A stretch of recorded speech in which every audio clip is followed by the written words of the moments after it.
Alright guys, welcome to my channel. Figured I'd give a try at this YouTube thing. What we're looking at here is the Cursed Cutlass. It's wearing 3M PPG Obsession candy paint over a metallic base. It's got aluminum trim, couldn't stand, just a rough cut hole in the hood. It's got LED lights, Kragers with knockoffs, chrome mirrors. Naturally, like every G body before it was painted, bottoms of the doors were a mess. They've all been reworked. Fresh metal in them, nice and solid. Got a couple Reapers on it. Rear end sitting on a adjustable 4-link. Trunk's not quite finished yet. Still have to do some plumbing in on the cell, a nitrous system to finish installing. We've got a 2500 watt amp, 760 and a 1200. What I plan on doing in the future is felting this off, fiberglassing it, and I have 4 12-inch subs and I'm going to put in kind of an L shape here just to finish off the trunk.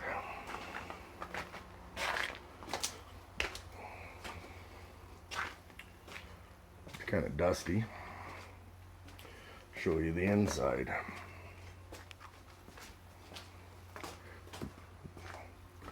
It's got a mostly stock interior, but pretty good shape.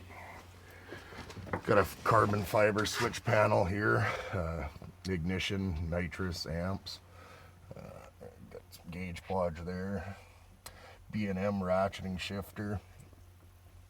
It's got a touchscreen DVD deck to run the amps and some monitors I'm going to put in here. And underneath the car, it's 3-inch stainless exhaust to Flowmasters. It's got an X pipe, electric exhaust cutouts. Handmade the headers, you'll see them in a bit here.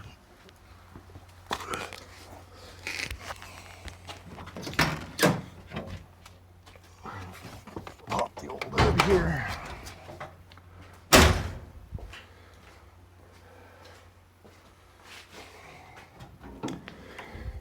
Ta-da! I like to call her the old Tower of Power here.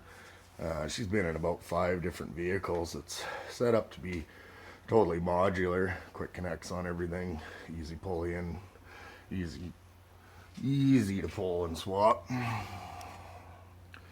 468.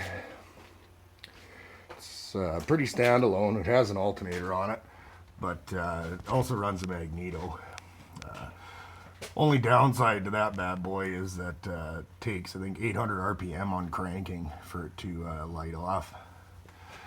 And you can see my hand-built headers there. You got some of the spark plug wires touching them, but it doesn't really matter because you get about maybe 2-3 drives out of this thing before it fries those wires. It puts out a lot of voltage.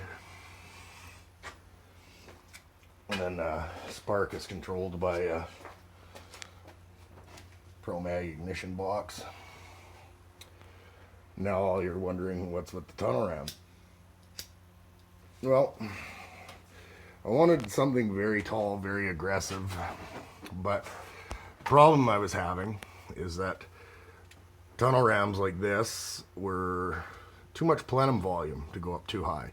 You ended up losing vacuum and carb signal.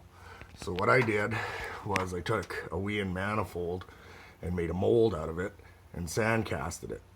And these spacers up here it has 4 individual barrels in them that are rifled.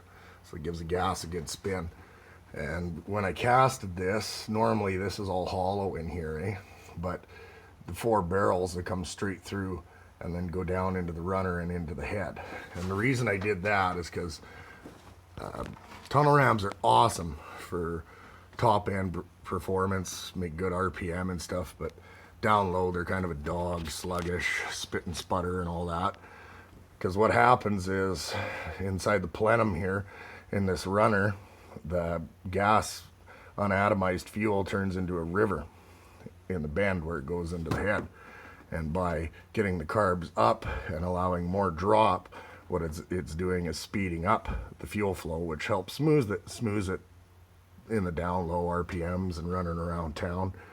I think the measurement from here to the top of the scoop is over 2.5 feet. And then the carbs, they have the choke mechanism shaved off of them, tons of stuff done inside. They're still running a vacuum style accelerator pump, and it's running a very aggressive cam. It still makes 20 pounds of vacuum. Go figure that, eh? It's got enough vacuum that I can run the accelerator pumps on vacuum and a vacuum booster without any kind of electronic air pump or anything required. 20 pounds of vacuum in a tunnel ram engine is kind of unheard of, but just because of how I've volumetrically tuned the inside of the intake has allowed me to do that. Got lots of chrome accessories on it, Brodex heads, scat, rotating assembly, Carrillo connecting rods. Basically all the stickers on here, yeah, that's basically its resume. If you want specs, I'm gonna have to get a binder. There's probably quite a bit to do. It's got a TCI transmission in it too. Another cool thing I used to have, I can run this on either alcohol or gasoline. Right now it's set up for gasoline. I have a complete bottom end setup to run boost as well as carbs with it. What I do is I put a aluminum plenum inside the scoop with 2 outlets. And then what I had done is I'd run 2 of these Paxton SN93s in a kind of belt-driven centrifugal supercharger. Worked all right, but it's pretty hard on bearings and stuff. They like to growl, so I'm in the process of rebuilding those. I think I still have the piping kit up in here.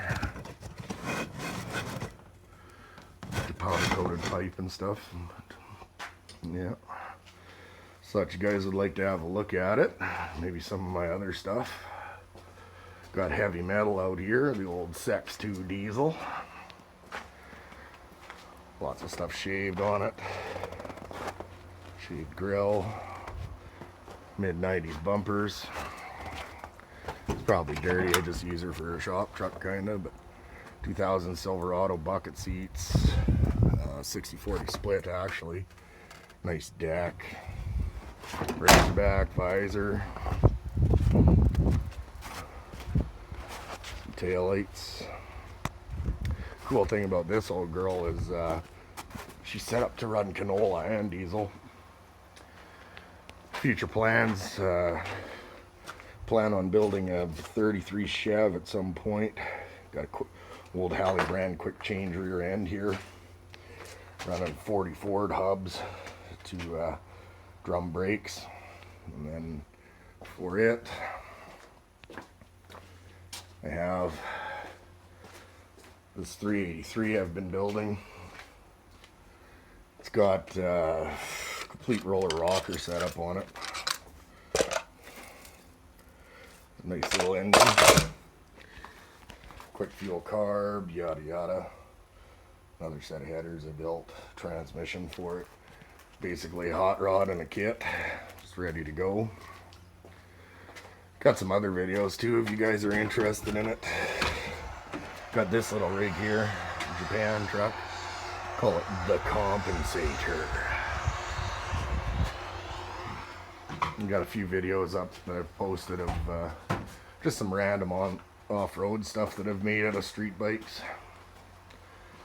But yeah. Got a couple of these AMR 500 superchargers to use for 1000cc off-road bikes and stuff. Get them from Toyota Privias, run around 200 bucks. Pretty good little supers. But yeah, I think we're gonna call that for a video, and maybe we'll do some more on it. All right, guys, take her easy. Bye.